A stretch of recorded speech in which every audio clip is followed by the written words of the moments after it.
នៅតាមស្រុកស្រែជនបទតាមបងប្អូនអរគ្នាទោះបីពេលខ្លះមិនសូវចំណាយលុយក៏យើងអាចបានម្ហូបមួយឆ្នាំងញ៉ាំដែរយើងគ្រាន់តែមានត្រីសាច់តិចតួចទៅបងប្អូនគ្នាយើងអាចច្នៃម្ហូបញ៉ាំបានមួយឆ្នាំងហើយដូចខ្ញុំពេលនេះខ្ញុំចាប់ផ្ដើមមករកបេះតកូនជុំវិញផ្ទះរបស់ខ្ញុំបងប្អូនគ្នាដោយសារតែភ្លៀងធ្លាក់មកមេពីមេគឺចាប់ផ្ដើមលុះហើយតកូនលហៈលុះពេញដប់ពេញព្រៃនេះឯងបងប្អូនគ្នាមិនកើតខ្វះទេគាត់ថាយើងដើរផ្សែផ្សំទៅតកូនបន្តិចនេះបន្តិចទៅបានមួយសឡហ្មងទិញត្រីគេមក5000 10000បងប្អូនគ្នាហូបគ្នាបាន4 10នាក់នៅស្រុកស្រែក៏វាមួយយ៉ាងវាសប្បាយមួយយ៉ាងវារីករាយមួយយ៉ាងចឹងទៅបងប្អូនជាមួយនឹងការហូបចុកជាមួយនឹងការដើរដេកឈរអង្គុយយើងទៅវាលក្ខណៈយើងអត់សូវចំណាយលុយច្រើនណាបើសិនជាយើងនៅទីក្រុងគឺយើងចំណាយច្រើនខ្លាំងមែនទែនសំបីតែទឹកសំបីតែអីហ្នឹងគឺយើងត្រូវតែចំណាយលុយសុខស្រែចេះយើងតាមតំណតំណោចមានជុំវិញផ្ទះទៀតអូយមកពុតគ្នាមានតាំងពីខ្នោតបៃស្វាយចេកអីចឹងទៅនិយាយទៅមានច្រើនខ្លាំងមែនទែនតំណតំណោចផ្ទះរបស់ខ្ញុំហ្នឹងឥឡូវងាកមកកាន់ប្លុករបស់យើងវិញយើងចាប់ផ្ដើមរៀបចំបេះតកូនមកហើយយើងចាប់ផ្ដើមបេះស្លឹកវាហើយយើងកាច់យកតែខ្ចីៗមកបងប្អូនគ្នាហើយយើងកាត់ឲ្យជាកង់មកដើម្បីងាយស្រួលយើងញ៉ាំអញ្ចឹងណាបើសិនជាយើងដាក់ទៅវិញគឺយើងពិបាកញ៉ាំតិចបងប្អូនគ្នាខ្ញុំថ្ងៃនេះគឺខ្ញុំចង់ហូបបែបសឡម្ជូរបែបស្រុកស្រែអញ្ចឹងណាបងប្អូនគ្នាអញ្ចឹងវាមើលមកវាបែបប្រាំងមិនសូវជាល្អមើលប៉ុន្តែរសជាតិរបស់វាគឺឆ្ងាញ់ជាមួយនឹងត្រីទក់មកបងប្អូនគ្នាអូនិយាយថាដល់បើជាតិតែម្ដងបងប្អូនគ្នាអើយហើយត្រីរបស់ខ្ញុំចាប់ផ្ដើមយកមកធ្វើខ្លួនឯងអញ្ចឹងថ្ងៃនេះគឺសូមចេញស្នាដៃទាំងអស់ទាំងធ្វើត្រីទាំងអីអញ្ចឹងទៅហើយសម្រាប់ត្រីបើសិនជាយើងធ្វើទិញមកពីផ្សារយើងត្រូវលាងសម្អាតបាន4 5ទៅ6ទឹកក៏បានដែរដើម្បីឲ្យវាជ្រះអាជាតិក្អែឆ្អាបហ្នឹងបងប្អូនគ្នាបើសិនជាលាងមិនអស់អាជាតិឆ្អាបហ្នឹងទេគឺធ្វើហូបក៏អត់ឆ្ងាញ់ទេបងប្អូនគ្នាគាត់ថាធុំក្លិនសឡឆ្អាបមកគាត់ថាលេងចង់បដ ாய் បងប្អូនគ្នាអើយតោះមកទៀតតើគួរតែយើងបេះរួចហ្នឹងយើងចាប់ផ្ដើមយកវាមកលាងសម្អាតមកបងប្អូនគ្នាហើយនៅតាមស្រុកស្រែផ្ទះបាយចំជនបទអីគឺគេមិនសូវជាមានថ្មរៀបចំអីច្រើនទេធម្មតាដូចខ្ញុំអញ្ចឹងបងប្អូនគ្នាសួរថាផ្ទះបាយថ្មមានអត់មានប៉ុន្តែខ្ជិលនិយាយទៅខ្ជិលចូលទៅក្នុងហ្នឹងញ៉ៃវាហប់នៅក្រៅchứគឺវាស្រួលវាឆ្លាស់ក្នុងការធ្វើបងប្អូនគ្នាហ្នឹងហើយវាដូចយើងទម្លាប់បាត់តោះមកទៀតយើងដាំទឹកស្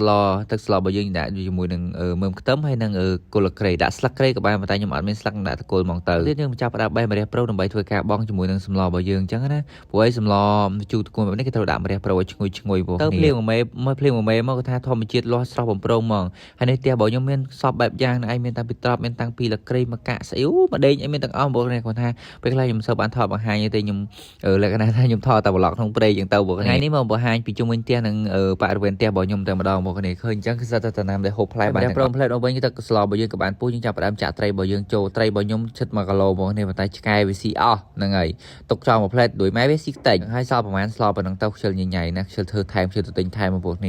ាហើយបងត្រីហើយទឹកស្លពុះម្សៅទៀតយើងចាប់ផ្ដើមបងជាមួយតកូនរបស់យើងជ្រុំជាមួយនឹងអំពិលទុំដាក់បើសិនជាបងប្អូនគ្នាចង់ដាក់ស្លឹកអំពិលក៏បានដែរព្រោះថាខ្ញុំពិបាកដាក់រស់ស្លឹកអំពិលវាអត់សូវមានអញ្ចឹងណាអញ្ចឹងខ្ញុំដាក់អំពិលទុំហ្មងទៅហើយដាក់ចុះដាក់ឡើងភ្លុកមើលជូរហ្នឹងហើយដាក់សាកមើលសិនហើយយើងបន្ថែមស្ករប៊ីចេងទៅត្រីតាមចំណង់ចំណូលចិត្តទៅច្រឡាញ់ប៉ុណ្ណាដាក់ប៉ុណ្ណឹងទៅគឺថាមនុស្សម្នាក់ហូបខុសគ្នាអញ្ចឹងអាចកំណត់បានទេបងប្អូនគ្នាហើយបន្ទាប់បន្ថែមដាក់ទឹកត្រីដាក់រួចភ្លុកចុះភ្លុកឡើងអត់ជូរហ្នឹងហើយចង់ដាក់អំពិលទៅអំពិលគឺរៀងផ្អែមអញ្ចឹងខ្ញុំមកបេះត្រួយអំពិលដាក់បន្ថែមទៀតដាក់អាចជូរជ្រះជ្រាយមើលបងប្អូនគ្នាគាត់ថាអញ្ចឹងបានគេជូរពេញចិត្តណាហ្នឹងហើយបើមិនជូរពេញចិត្តគឺថាមកហូបអញ្ចឹងអញទេអំពិលយើងបេះមុនហ្នឹងយើងចាប់ផ្ដើមបងដាក់ចូលប្លុកទៅបងប្អូនគ្នាម្រះប្រូម្រះអីចាប់ផ្ដើមដាក់ចូលទាំងអស់ទៅរួចជាការសាច់បដ ாய் ហើយនេះខ្ញុំមកបេះជាមួយនឹងម្ទេសបងប្អូនគ្នាម្ទេសខ្ចីអូយនិយាយថាម្ទេសល្អខ្លាំងមែនទែនហ្មងឲ្យទៅថាភ្លៀងអញ្ចឹងគឺថារុក្ខជាតិអីក៏ល្អមកគ្នានិយាយជុំវិញផ្ទះរបស់ខ្ញុំសិតតែបន្លែធម្មជាតិអញ្ចឹងឯងមើលទៅបងប្អូនគ្នាមានអីទៅ